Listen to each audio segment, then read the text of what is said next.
ഇന്നത്തെ കഥയിലേക്ക് എല്ലാവർക്കും സ്വാഗതം. അങ്ങനെ പ്രകാശിൻ്റെ അടിപൊളി സെൽഫിയൊക്കെ എടുത്തിട്ട് ലക്ഷ്മിക്ക് അയച്ചു കൊടുക്കുകയാണ്, കാർത്തികയുടെ അമ്മയ്ക്ക്. ആ സെൽഫിയൊക്കെ കാണുന്ന സമയത്ത് ലക്ഷ്മിയുടെ മനസ്സിൽ ആദ്യം ഓർമ്മ വരുന്നത് താൻ കാർത്തിക ഗർഭിണിയായിരുന്ന സമയത്ത് അയാൾ പറഞ്ഞ വാക്കുകളാണ്. ഈ കുഞ്ഞിനെ നമുക്ക് കളയാം, കാരണം ഈ കുഞ്ഞ് നമ്മുടെ കുലം മുടിക്കും. അപ്പോൾ അവർ സങ്കടത്തോട് ചോദിച്ചിട്ടുണ്ടായിരുന്നു, എന്തൊക്കെയാണ് പ്രകാശായിട്ട് ഈ പറയുന്നത്? എടി, ഞാൻ പറയുന്നത് നീ കേൾക്ക്, ഈ കുഞ്ഞ് നമുക്ക് നല്ലതിനുള്ളതല്ല. അതൊക്കെ ഓർത്ത സമയത്ത് ലക്ഷ്മിക്ക് ശരിക്കും പരിഹാസമാണ് തോന്നുന്നത്. കാരണം അന്ന് അയാൾ ഉപേക്ഷിച്ചിട്ട് പോയ ആ കുഞ്ഞാണ് ഇന്ന് അയാൾക്കുള്ള എല്ലാ ആവശ്യങ്ങളും നിറവേറ്റി കൊടുക്കുന്നത്. പ്രകാശൻ സെൽഫി അയച്ചു കൊടുത്തതിന് ശേഷം ലക്ഷ്മിയുടെ മറുപടിക്ക് വേണ്ടിയിട്ട് ഇങ്ങനെ വെയിറ്റ് ചെയ്യുകയാണ്. ഇടയ്ക്കിടയ്ക്ക് ഫോണൊക്കെ എടുത്ത് നോക്കുന്നുണ്ട്. അവസാനം ഫോണിൽ മെസ്സേജ് ടോൺ കേട്ടിട്ട് എടുത്ത് നോക്കുന്ന സമയത്ത് ലക്ഷ്മിയുടെ മെസ്സേജാണ്. കണ്ടിട്ട് 3 മക്കളുടെ അച്ഛനാണെന്ന് പറയേയില്ല, സുന്ദരനായിരിക്കുന്നു. അത് വായിച്ചതും പ്രകാശൻ പൊട്ടിച്ചിരിക്കുകയാണ്. അതിനുശേഷം പ്രകാശൻ കണ്ണാടിയിൽ ഒന്നുകൂടെ നോക്കിയിട്ട് തൻ്റെ സൗന്ദര്യത്തെക്കുറിച്ച് വർണ്ണിച്ച് പാടുകയാണ്. പ്രായം തമ്മിൽ മോഹം നൽകി, മോഹം കണ്ണിൽ പ്രേമം നൽകി, പ്രേമം ചുണ്ടിൽ രാഗം നൽകി, രാഗം മൂളാനീണം നൽകി എന്നൊക്കെ പാടുന്ന കേട്ടപ്പം പുറത്തു നിന്നും ഭാനുമതി വന്ന് നോക്കുന്നുണ്ട്. ഇതെന്താ തൻ്റെ മകനിങ്ങനെ പ്രേമത്തിൻ്റെ പാട്ടൊക്കെ പാടുന്നേ എന്ന് വിചാരിച്ചിട്ട്. കൂടെയാടു ചോലമയിലേ എന്നൊക്കെ പറഞ്ഞ് സ്വയം കണ്ണാടിയിൽ നോക്കിയിട്ട് സന്തോഷം കൊണ്ട് ഡാൻസൊക്കെ കളിക്കുകയാണ് പ്രകാശൻ. അപ്പോൾ ഭാനുമതി വിചാരിക്കുന്നുണ്ട്, ഇവനിതെന്താ വട്ടിളകിയോ? പ്രകാശൻ അമ്മ ഉള്ളതറിയാതെ വീണ്ടും വീണ്ടും ഡാൻസൊക്കെ കളിച്ചുകൊണ്ടിരിക്കുകയാണ്. അപ്പം ഭാനുമതി വിളിക്കുന്നുണ്ട്, പ്രകാശ. പെട്ടെന്ന് പ്രകാശൻ തിരിഞ്ഞു നോക്കി അമ്മയെ കണ്ടത് ചമ്മിയിട്ട് അവിടെ ബെഡിലിരിക്കുകയാണ്. അപ്പം ഭാനുമതി ഒരു ചിരിയോടുകൂടിയാണ് അങ്ങോട്ടേക്ക് പോകുന്നത്. അയ്യോ, അമ്മ കണ്ടു എന്നാ തോന്നുന്നേ. പ്രകാശൻ ഇങ്ങനെ പിറുകിറുക്കുകയാണ്. അപ്പോഴേക്ക് അങ്ങോട്ടേക്ക് പോയിട്ട് ഭാനുമതി ചോദിക്കുന്നുണ്ട്, നീ എന്താടാ പതിവില്ലാതെ പാട്ടും കൂത്തും ഡാൻസൊക്കെ ആയിട്ട്, നിനക്കെന്താ പറ്റിയത്? അപ്പോൾ പ്രകാശൻ ഇങ്ങനെ പരുങ്ങുകയാണ്. അല്ലമ്മേ, ഞാനിങ്ങനെ മൊബൈലിൽ ഒരു പഴയ പാട്ട് ചുമ്മാ ഇങ്ങനെ പാടി നോക്കി. പെട്ടെന്നാണ് ഭാനുമതി മകൻ്റെ വേഷം കാണുന്നത്. അയ്യോ, ഇതെന്ത് ഡ്രസ്സാടാ, ഇതെന്തോന്നാ നീ ഇട്ടിരിക്കുന്നത്? പൊട്ടും പുള്ളിയൊക്കെയുള്ള കൊച്ചു പിള്ളേരിടുന്നത് പോലെ. അപ്പം പ്രകാശൻ സന്തോഷത്തോടെ പറയാണ്, എൻ്റെ അമ്മയെ, ഇത് കാർത്തിക മോള് എനിക്ക് വാങ്ങിച്ചു തന്ന ഡ്രസ്സാണ്. എങ്ങനെയുണ്ടെന്ന് പറ, നന്നായിട്ടുണ്ടോ ഇല്ലയോ? പിന്നെ നീ അങ്ങോട്ട് ശിമ്പിളനായിട്ടുണ്ടല്ലോ എന്നൊക്കെ പറഞ്ഞ് അമ്മയും പുകഴ്ത്തുകയാണ്. അമ്മ പറഞ്ഞാലും ഇല്ലെങ്കിലും എനിക്കറിയാം ഞാൻ ശിമിട്ടനായിട്ടുണ്ടെന്ന്, കാരണം ഇത് പറയേണ്ടവർ പറഞ്ഞിട്ടുണ്ട്. അതാരാടാ? ഭാനുമതി ചോദിക്കുന്നുണ്ട്. അതൊക്കെ ഉണ്ടമ്മേ, ഞാൻ പറയേണ്ടപ്പോൾ പറയാം. ഇനിയും 2-3 ഡ്രസ്സ് ഞാൻ എടുത്തുകൊണ്ട് വന്നില്ലേ, കിടിലൻ ഡ്രസ്സുകൾ. അതൊക്കെ ഇട്ടിട്ട് ഫോട്ടോ അയച്ചു കൊടുക്കണം അവൾക്ക്. ആർക്ക്? ഭാനുമതി സംശയത്തോട് ചോദിക്കുകയാണ്. അപ്പോൾ പ്രകാശം മറുപടി ഒന്നും പറയാതെ പൊട്ടിച്ചിരിക്കുകയാണ്. എടാ പറയടാ, ആർക്ക്? അതൊന്നും ഇപ്പം പറയാൻ പറ്റില്ല അമ്മേ. പ്രകാശൻ്റെ സന്തോഷം കാണുന്ന സമയത്ത് ഭാനുമതി പറയുന്നുണ്ട്, എന്നാലും എനിക്ക് സന്തോഷമായടാ മോനെ. നിനക്ക് 1-2 അറ്റാക്കൊക്കെ വന്നിട്ടുണ്ടെങ്കിലും ഇപ്പോൾ നീ നല്ല സുന്ദരനായിട്ടുണ്ട്. കാരണം അങ്ങനെയുള്ള നല്ല നല്ല ആഹാരമൊക്കെയല്ലേ ഇവിടുന്ന് കഴിക്കുന്നത്.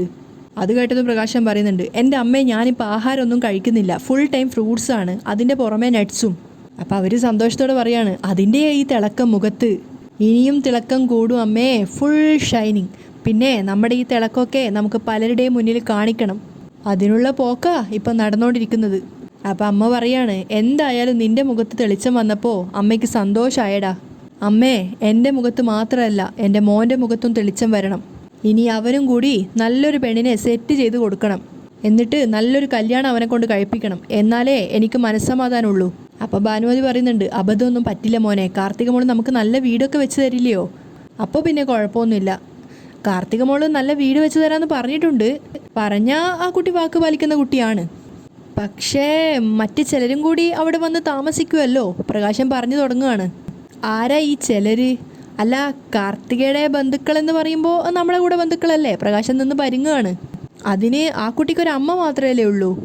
ആ, അത്രേ ഉള്ളൂ, പ്രകാശൻ നാണത്തോടെ പറയാണ്. എന്നാലും അവരെ ഒന്നും കാണാൻ പറ്റിയില്ലല്ലോടാ. ഉടനെ കൊണ്ട് കാണിക്കാമെന്നാണ് കാർത്തിക മോള് പറഞ്ഞത്. അപ്പോൾ ഭാനുമതി പറയുന്നുണ്ട്, അല്ല അവരും ഇപ്പം കെട്ടിയോനില്ലാതെ നിൽക്കുക, ചെറുപ്പമാണെന്നാ പറഞ്ഞത്. ഒരു 10-40 വയസ്സേ വരുള്ളൂ, നിന്റെ ഭാര്യയുടെ അതേ പ്രായമേ കാണുള്ളൂ. അപ്പോൾ പ്രകാശൻ ദേഷ്യത്തോട് പറയുന്നുണ്ട്, ദേ അമ്മേ, ഒരുമാതിരി നല്ല കാര്യം പറഞ്ഞുകൊണ്ടിരിക്കും അവളുടെ കാര്യം കൊണ്ട് വരല്ലേ. എനിക്കവളെ കാണുമ്പോഴേ ചതുർത്തിയാ. നമ്മളെ തള്ളിക്കളഞ്ഞിട്ട് സ്വന്തം മോളുടെ കൂടെ പോയി നിൽക്കുകയല്ലേ, അതുകൊണ്ട് അവളുടെ കാര്യം പറയല്ലേ അമ്മേ, പ്ലീസ്. ഇനി എനിക്ക് രാജാവിനെ പോലെ അവരുടെ മുന്നിൽ ജീവിക്കണം. ജ്യോത്സ്യം പറഞ്ഞത് ഓർമ്മയില്ലേ, ശുക്രദശം തെളിയുന്നത് ഈ പ്രായത്തിലാണെന്ന്. അമ്മയും മോനും കൂടെ പൊട്ടിച്ചിരിക്കുകയാണ്. അതിനുശേഷം പ്രകാശം വീണ്ടും കണ്ണാടിക്ക് മുന്നിൽ പോയി നിന്ന് പാട്ടൊക്കെ പാടി സൗന്ദര്യമൊക്കെ ആസ്വദിക്കുന്നുണ്ട്. അതേസമയം കിരണും കല്യാണിയും ഒരു കൂൾ ബാറിൽ ഇരുന്നിട്ട് അവിടെ നിന്ന് ഐസ്ക്രീമൊക്കെ കഴിച്ചുകൊണ്ടിരിക്കുകയാണ്. ആ സമയത്ത് കല്യാണി പറയുന്നുണ്ട്, കിരണേട്ടൻ ഇത്രയും സമ്മർദ്ദം ചെലുത്തി എന്നെ പറഞ്ഞു വിടുകയാണെങ്കിലും ഞാൻ പോയി കഴിഞ്ഞാൽ കിരണേട്ടന് പിടിച്ചു നിൽക്കാൻ പറ്റില്ല എന്നാണ് എനിക്ക് തോന്നുന്നത്. ആ മനസ്സ് എനിക്ക് നന്നായിട്ട് അറിയാം. പിന്നെ കുഞ്ഞിനെയും കിരണേട്ടനെയും കാണാൻ പറ്റാത്തതിൻ്റെ വേദന എനിക്കും ഉണ്ട്. അതുകൊണ്ടാണ് ഈ യാത്ര ക്യാൻസൽ ചെയ്യാമെന്ന് ഞാൻ പറയുന്നത്. അപ്പോൾ കിരൺ പറയുന്നുണ്ട്, ഇനി അതിനെപ്പറ്റി സംസാരിക്കണ്ട, ഇപ്പോൾ തന്നെ ഒരുപാടായി. അതിനുശേഷം പ്രണയത്തോടെ രണ്ടുപേരും ഐസ്ക്രീമൊക്കെ വായിൽ വെച്ചു കൊടുക്കുകയാണ്. പിന്നെ കല്യാണി സങ്കടത്തോടെ പറയുന്നുണ്ട്, ഇവിടെ കിരണേട്ടൻ്റെ കൂടെ കുഞ്ഞുൾപ്പെടെ എല്ലാവരും ഉണ്ട്, ഞാൻ എങ്ങനെ ഈ ഒറ്റപ്പെടലിൽ നിന്ന് രക്ഷപ്പെടുമെന്നാണ് ആലോചിക്കുന്നത്. അപ്പോൾ കിരൺ സമാധാനിപ്പിക്കുകയാണ്, നിൻ്റെ കൂടെ വരാൻ ഒരു ചെറിയ പഴുതെങ്കിലും ഉണ്ടായിരുന്നെങ്കിൽ ഞാൻ വരില്ലായിരുന്നോ മോളെ. ഇവിടെ നിന്നില്ലെങ്കിൽ കാര്യങ്ങൾ ശരിയാവില്ല, നമുക്ക് പുതിയൊരു കൊട്ടേഷൻ വരുന്നുണ്ട്, ഉറപ്പായിട്ടും അത് പിടിച്ചെടുത്തേ പറ്റൂ. അപ്പോൾ കല്യാണിയും പറയുന്നുണ്ട്, ഇനിയിപ്പോൾ നമുക്കല്ലാതെ മറ്റാർക്കും കൊട്ടേഷനൊന്നും കിട്ടാൻ പോകുന്നില്ല, അത്രത്തോളം നമുക്ക് നല്ല പേരുണ്ട്. ശരിയാ, നീ ഏറ്റെടുത്തതിന് ശേഷം പ്രത്യേകിച്ചും. അപ്പോൾ കല്യാണി ചിരിച്ചുകൊണ്ട് പറയുന്നുണ്ട്, നമ്മൾ പരസ്പരം പുകഴ്ത്തേണ്ട, ഇതൊക്കെ ആരുടെ മിടുക്കാണെന്ന് കിരണേട്ടന് നന്നായിട്ടറിയാം. വീണ്ടും രണ്ടുപേരും പ്രണയം നന്നായിട്ട് എൻജോയ് ചെയ്യുന്നുണ്ടായിരുന്നു. ആ സമയത്ത് കിരൺ പറയുന്നുണ്ട്, ഒരു കണക്കിന് നമ്മളിങ്ങനെ മാറി നിൽക്കണം, എങ്കിലേ വിരഹത്തിൻ്റെ വേദന അറിയാൻ പറ്റൂ. അപ്പോൾ തന്നെ കല്യാണി പറയുന്നുണ്ട്, അത് ശരിയാ, ഈ അടുത്ത സമയത്ത് നയനയും ആദർശേട്ടനും തമ്മിൽ അകന്നിരുന്നതാ. അപ്പോഴാണ് ആദർശേട്ടന് മനസ്സിലായത് എത്രമാത്രം ആദർശേട്ടൻ നയനയെ സ്നേഹിക്കുന്നതെന്ന്. ഞാൻ അവനെ വിളിച്ചിരുന്നു, നീ പോകുന്ന കാര്യം അവനോട് പറഞ്ഞപ്പോൾ അവൻ പറഞ്ഞത്, എടാ സ്നേഹിക്കുന്നവർ തമ്മിൽ വേർപിരിഞ്ഞിരിക്കുന്നത് ഒരു സുഖമുള്ള കാര്യമാണെന്നാ. പിന്നത്തെ കൂടിക്കാഴ്ചയ്ക്ക് മധുരം കൂടുന്നാണ് അവൻ പറയുന്നത്. മധുരാണോ കയ്പാണോ എന്നൊക്കെ അതിന് ശേഷമേ അറിയാൻ പറ്റൂ, കല്യാണി പറയുന്നുണ്ട്. എന്തായാലും ഒരു കാര്യം ഞാൻ പറയാം, ഇനി ഇതുപോലുള്ള ഫംഗ്ഷൻ വരാണെങ്കിൽ ഞാൻ ഒറ്റയ്ക്ക് പോവില്ല കേട്ടോ, നമുക്ക് രണ്ടുപേർക്കും മാത്രമേ പോകാൻ പറ്റൂ, ഇനി ഇങ്ങനെ പിരിഞ്ഞിരിക്കാനൊന്നും എനിക്ക് വയ്യ. അപ്പോൾ കിരണും പറയുന്നുണ്ട്, അത് ശരിയാ, പക്ഷേ ഈ യാത്രയുടെ പ്രാധാന്യം അറിയുന്നത് കൊണ്ടാണ് ഞാൻ വിടുന്നത്, അല്ലാതെ എനിക്കും ഒറ്റയ്ക്ക് പിരിഞ്ഞിരിക്കുന്നത് വലിയ ബുദ്ധിമുട്ടുള്ള കാര്യം തന്നെയാണ്. ഇത് നിനക്ക് കിട്ടുന്ന വലിയൊരു അംഗീകാരമാണ്, ഒരിക്കലും അത് നഷ്ടപ്പെടുത്തി കളയുന്നത് ശരിയല്ല. രണ്ടുപേരും അവരുടെ പ്രണയ നിമിഷം നന്നായിട്ട് എൻജോയ് ചെയ്യുന്നുണ്ടായിരുന്നു. അതേസമയം കാർത്തിക് ലക്ഷ്മി പ്രകാശൻ അയച്ച ഫോട്ടോസൊക്കെ കാണിച്ചു കൊടുക്കുകയാണ്. ഓരോന്നോരോന്ന് സൂം ചെയ്ത് നോക്കുന്നുണ്ടായിരുന്നു. അതിനുശേഷം അമ്മയും മോളും കൂടെ പൊട്ടിച്ചിരിക്കുകയാണ് പ്രകാശനെ കളിയാക്കിക്കൊണ്ട്. ഇനിയാണ് നമ്മുടെ നാടകത്തിൻ്റെ 2ാം ഘട്ടം തുടങ്ങാൻ പോകുന്നത്. കാർത്തിക പറയാണ്, ഇന്ന് ഞാൻ ഒരുപാട് ഡ്രസ്സൊക്കെ എടുത്തിട്ട് കൊടുത്തിട്ടുണ്ട്, അതുകൊണ്ട് ഒരുപാട് ഫോട്ടോസ് ഇതുപോലെ ഇനിയും വരും. വരട്ടെ മോളെ വരട്ടെ, അത് തന്നെയാണ് പറഞ്ഞത്, അവനെ പരമാവധി സന്തോഷിപ്പിക്കണമെന്ന്. അയാളുടെ മോനും കൂടി ഒരു പെണ്ണ് കണ്ടെത്തിയാൽ എന്താ കുഴപ്പം? അച്ഛനും മോനും മാറിയും തിരിഞ്ഞും പ്രേമിച്ചാൽ എന്താ കുഴപ്പം? കാർത്തിക ചോദിക്കുന്നുണ്ട്. അപ്പോൾ ലക്ഷ്മി പറയുന്നുണ്ട്, അവൻ്റെ മോനും 1-2 പേരെ പ്രണയിക്കുകയും ശരണ്യ എന്ന് പറയുന്ന പെങ്കൊച്ചിനെ കല്യാണം കഴിക്കുകയൊക്കെ ചെയ്തിട്ടുണ്ടായിരുന്നല്ലോ. അപ്പം കാർത്തിക പറയുന്നുണ്ട്, ഈ ശരണ്യയും സ്വാതിയൊന്നും എനിക്ക് പരിചയപ്പെടാൻ പറ്റിയിട്ടില്ല. സ്വാതി എന്ന് പറയുന്ന ഡോക്ടർ പെൺകുട്ടി അവനെ നന്നായിട്ട് പറ്റിച്ച് മാരേജ് വരെ കൊണ്ടെത്തിച്ചു. ശരണ്യ കല്യാണത്തിന് ശേഷമാണ് അവനോട് പ്രതികാരം ചെയ്തത്. അപ്പം ലക്ഷ്മി പറയുന്നുണ്ട്, അവരോടൊക്കെ പ്രകാശൻ്റെ മോൻ ചെയ്തത് സമാനതകളില്ലാത്ത ഓരോരോ ദുഃഖങ്ങളാണ്. അതൊക്കെ ഓർക്കുമ്പോൾ രണ്ടിനെയും കൂട്ടിയിട്ട് കത്തിക്കാനാണ് തോന്നുന്നത്. 2-നെയല്ല 3-നെയും. കാർത്തിക ദേഷ്യത്തോടെ പറയുന്നുണ്ട്. ഇതിൻ്റെയൊക്കെ മേൽനോട്ടം എന്ന് പറയുന്നത് നമ്മുടെ ഫുഡിൻ്റെ മേൽനോട്ടക്കാരിയായിട്ടുള്ള അമ്മൂമ്മയാണ്, അമ്മയുടെ മുൻ അമ്മായി അമ്മ. അപ്പോൾ അവരും പറയുന്നുണ്ട്, അവരൊരു സ്ത്രീയാണെന്ന് പോലും ആലോചിക്കാതെയാണ് പലപ്പോഴും പെൺകുട്ടികളെ അധിക്ഷേപിക്കുന്നത്. ഇത്രയും ക്രൂരയായ ഒരു അമ്മായി അമ്മയെ ശത്രുക്കൾക്ക് പോലും കിട്ടരുതേ എന്ന് ഞാൻ പ്രാർത്ഥിച്ച സമയമുണ്ട്. ഇപ്പോൾ കുറച്ച് വയസ്സും പ്രായമൊക്കെ ആയല്ലോ, ആയ കാലത്ത് ഒരു രക്ഷയുമില്ലായിരുന്നു. എൻ്റെ വയറ്റിലൊരു പെൺകുട്ടിയാണെന്ന് വയറ്റാട്ടി പറഞ്ഞ ശേഷം എന്നെക്കൊണ്ട് എന്തെല്ലാം ജോലികളാണ് ചെയ്യിച്ചതെന്നറിയോ? കുഞ്ഞിനെ കളയാനായിരുന്നു, എന്നിട്ടും കുഞ്ഞു പോയില്ല. പലപ്പോഴും എനിക്ക് അബോഷനാവുമെന്ന് വരെ തോന്നിയിട്ടുണ്ട്. അതുപോലെ നിലത്ത് എണ്ണയൊക്കെ ഒഴിച്ചിട്ട് ഞാൻ നിലത്ത് തെന്നി വീണിട്ട് പോലും ഉണ്ട്. ബാത്റൂമിൽ സോപ്പ് വെള്ളം വരെ ഒഴിച്ചിട്ടുണ്ട്. അവിടെയൊക്കെ എൻ്റെ മോൾക്കൊരാപത്തും സംഭവിക്കാതിരുന്നത് ദൈവങ്ങൾക്കെല്ലാം അറിയാവുന്നത് കൊണ്ടാണ്. അതൊക്കെ കേൾക്കുന്ന സമയത്ത് കാർത്തികയ്ക്ക് അമ്മയോട് ഭയങ്കര മതിപ്പ് തോന്നുകയാണ്. അമ്മ ഇനി ഇതൊന്നും ഓർക്കേണ്ട, അതൊക്കെ എൻ്റെ മനസ്സിലുണ്ട്. അതൊക്കെ ഓർക്കുമ്പോൾ തന്നെ ഞാൻ എന്നെ തന്നെ കൺട്രോൾ ചെയ്തിട്ട് അവരുടെ മുന്നിൽ നിൽക്കുന്നത്. ഇനിയിപ്പോൾ എന്താ അടുത്ത പരിപാടി? ഒരു കൺസ്ട്രക്ഷൻ കമ്പനി തുടങ്ങണം. എന്നിട്ടത് കിരണിൻ്റെയും കല്യാണിയുടെയും കൺസ്ട്രക്ഷന് എതിരായിട്ട് തുടങ്ങിയതാണെന്ന് അച്ഛനെയും മോനെയും ധരിപ്പിക്കണം. അതിനുശേഷം MD കസേരയിൽ വിക്രത്തെ ഇരുത്തണം. അതിനുശേഷം എൻ്റെ വീടിൻ്റെ കൺസ്ട്രക്ഷൻ ഇപ്പോൾ ചെയ്യുന്നത് RS കൺസ്ട്രക്ഷൻ അല്ലല്ലോ, അതിൻ്റെ മേൽനോട്ടം ഇപ്പോൾ പ്രകാശനും മോനും കൂടെ ഏറ്റെടുത്തിരിക്കുന്നത്. അവിടെ അവർ ആത്മാർത്ഥമായിട്ടാണ് നിൽക്കുന്നത്, 5 പൈസ ശമ്പളം വാങ്ങിക്കാതെ. അത് ഞാൻ അവരെ കൊണ്ട് തന്നെ പൂർത്തിയാക്കും. ഞാൻ ആ കമ്പനി തുടങ്ങിയിട്ട് അച്ഛനെയും മോനെ ഏൽപ്പിക്കുന്നത് വേറൊന്നും കൊണ്ടല്ല, അത്രയും നാൾ ആത്മാർത്ഥമായിട്ട് ജോലി ചെയ്യട്ടെ. ഇത്രയും നാൾ ഒരു ജോലിയും ചെയ്യാതെ അന്യൻ്റെ തണലിൽ കഴിയാനാണ് രണ്ടും ആഗ്രഹിച്ചത്. പ്രത്യേകിച്ചും വിക്രം എന്ന് പറയുന്നവൻ. അതിന് പകരമായിട്ട് ഞാൻ അവനെ കൊണ്ട് എല്ലുമുറിയെ പണിയെടുപ്പിക്കും. അതുകൊണ്ട് 2ആളും കൂടെ എൻ്റെ കൺസ്ട്രക്ഷൻ കമ്പനി നന്നാക്കി തരട്ടെ. അതിന് സാലറി ഒന്നുമല്ല ഞാൻ പറയാൻ പോകുന്നേ, ഷെയറാ. എന്ന് വെച്ചാൽ 1 വർഷം 1 കോടി രൂപ കിട്ടുവാണെങ്കിൽ അതിൻ്റെ നേരെ പകുതി അവർക്ക്. 1 വർഷത്തേക്ക് 5 പൈസയും കൊടുക്കണ്ട, ഭക്ഷണം മാത്രം കൊടുത്താൽ മതി. 1 വർഷം കഴിയുന്നതിന് മുമ്പ് തന്നെ ഈ നാടകം അവസാനിക്കുമല്ലോ.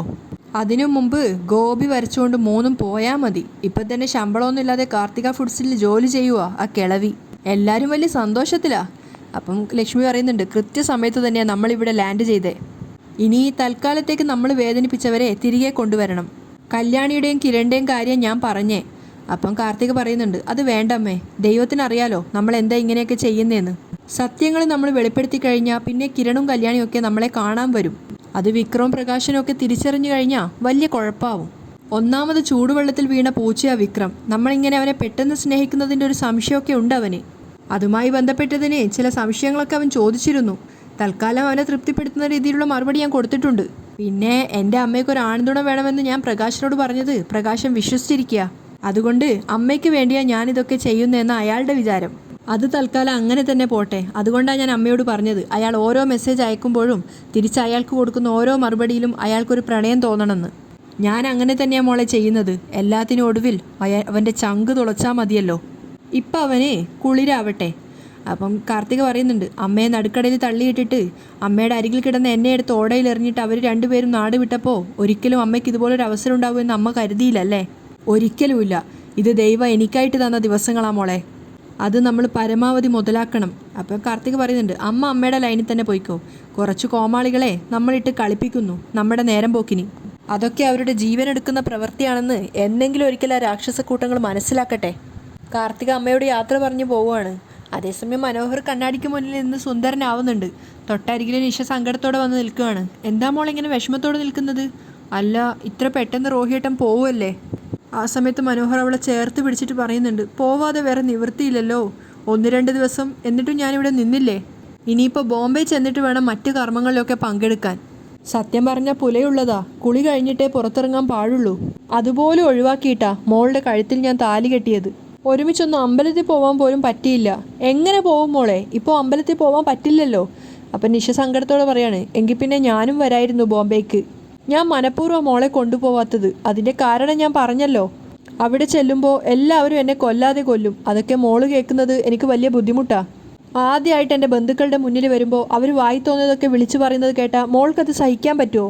പിന്നെ അവരെല്ലാം മോളുടെ ശത്രുക്കളായിരിക്കും. അപ്പം നിഷ പറയുന്നുണ്ട്, എനിക്ക് സാഹചര്യം അറിയാലോ ഏട്ടാ. എന്നാൽ പിന്നെ ഞാൻ ഒരു ടിക്കറ്റ് കൂടി എടുക്കണോ? മനോഹർ ചോദിക്കുകയാണ്. അത് പിന്നെ നിഷ ആകെ പരിങ്ങി. അവിടെ വന്ന മോളെ എനിക്ക് ശരിക്കൊന്ന് കാണാൻ പോലും പറ്റില്ല. ശരിക്കൊന്ന് സ്നേഹിക്കാൻ പോലും പറ്റില്ല. പിന്നെ പെട്ടെന്ന് തിരിച്ചു വരണമെന്ന് മോൾക്കും തോന്നും. അങ്ങനെ തോന്നിയാൽ എനിക്ക് കൊണ്ടുവിടാൻ പറ്റുമോ? ഇനിയിപ്പോൾ ചടങ്ങുകളൊക്കെ കഴിഞ്ഞിട്ടല്ലേ വരാൻ പറ്റുള്ളൂ. അപ്പോൾ അവൾ സംശയത്തോട് ചോദിക്കുകയാണ്, അപ്പോൾ ഇനി കുളി കഴിഞ്ഞേ വരത്തുള്ളോ? സഞ്ചയനം കഴിഞ്ഞ് വരാൻ നോക്കാം. അപ്പോൾ അവൾ സംശയത്തോട് ചോദിക്കുന്നുണ്ട്, സഞ്ചയത്തിനൊന്നും അപ്പോൾ ഞങ്ങൾ വരണ്ടേ? വേണ്ട, തൽക്കാലം വേണ്ട. ഇനിയിപ്പോൾ നമ്മളിവിടെ റിസപ്ഷൻ നടത്തുമല്ലോ, ആ സമയത്ത് ബന്ധുക്കളെയൊക്കെ കൂട്ടി ഞാൻ ഇങ്ങോട്ടേക്ക് വരാം. അപ്പോഴേക്കും നിങ്ങളും എല്ലാവരെയും വിളിച്ചോ എന്ന് വെച്ച് അതൊക്കെ ഞാൻ പറഞ്ഞിട്ട് വിളിച്ചാൽ മതി കേട്ടോ. അതെന്താ അങ്ങനെ? എൻ്റെ മോളെ അവിടെ ചെന്നാലേ അറിയാൻ പറ്റൂ അവരൊക്കെ വരുമോയെന്ന്. ഞാൻ അങ്ങോട്ട് ചെല്ലുമ്പോൾ തന്നെ എൻ്റെ കല്യാണം കഴിഞ്ഞു എന്ന് പറയാൻ പറ്റുമോ? പിന്നെ അത് പറഞ്ഞു കഴിയുമ്പോൾ എങ്ങനെ പ്രതികരിക്കുമെന്ന് പറയാൻ പറ്റില്ല. വല്ലാത്തൊരു പ്രതിസന്ധിയില്ല ഞാനിപ്പോൾ. ദേ മോളെക്കാളും വലിയൊരു ഭാരം ദേ ഇവിടെയുണ്ട്. അവനവൻ്റെ നെഞ്ചു തൊട്ട് കാണിക്കുകയാണ്. അതിനുശേഷം നിഷയെ ചേർത്ത് പിടിച്ചിട്ട് പറയുന്നുണ്ട്, പോയിട്ട് നേരത്തെ വരാം. അവൾ സങ്കടത്തോടെ പറയുന്നുണ്ട്, എന്നും വിളിക്കണേ, ഇടയ്ക്ക് വീഡിയോ കോളിലൊക്കെ വരണേ. അപ്പം മനോഹർ പറയാണ്, അവിടെ ചെന്ന് കഴിഞ്ഞാൽ ബന്ധുക്കളും പിള്ളേരും ഒക്കെ ചുറ്റിലും കാണും. നേരത്തെ അമേരിക്കയിൽ നിന്നും വരുമ്പോൾ അവർക്കൊക്കെ ഓരോരോ സാധനങ്ങൾ കൊണ്ട് കൊടുത്തതാ. വീഡിയോ കോളിലൊക്കെ വരാനേ വലിയ ബുദ്ധിമുട്ടായിരിക്കും. സംസാരിക്കാനും ബുദ്ധിമുട്ടായിരിക്കും. അതുകൊണ്ട് മോൾ അങ്ങോട്ട് വിളിക്കണ്ട, ഞാൻ ഇടയ്ക്കിടയ്ക്ക് ഇങ്ങോട്ട് വിളിച്ചോളാം. പിന്നെ മോൾ എന്നെ ഓർക്കുമ്പോൾ അതെനിക്കറിയാൻ പറ്റും. സ്നേഹിക്കുന്ന നമ്മുടെ മനസ്സ് ഒന്നല്ലേ മോളെ? എന്നിട്ട് പ്രണയത്തോടെ അവളെ കെട്ടിപ്പിടിച്ച് ചേർത്ത് പിടിക്കുകയാണ്. ആ സമയത്ത് മനോഹർ ചിന്തിക്കുന്നുണ്ട്, ഇനി വയറ്റിലൊരു കുഞ്ഞുമായിട്ട് നിൽക്കുന്നവളുടെ അടുത്തേക്ക് വേണം പോവാൻ. എൻ്റെ ദൈവമേ, വഴിയിൽ വെച്ചൊന്നും ഇവൾ കാണാതിരുന്നാൽ മതിയായിരുന്നു. നിഷയുടെ തലയെ തടവിക്കൊണ്ടാണ് മനോഹർ ചിന്തിക്കുന്നത്. അവിടെയാണ് ഇന്നത്തെ എപ്പിസോഡ് വൈൻഡപ്പ് ചെയ്യുന്നത്.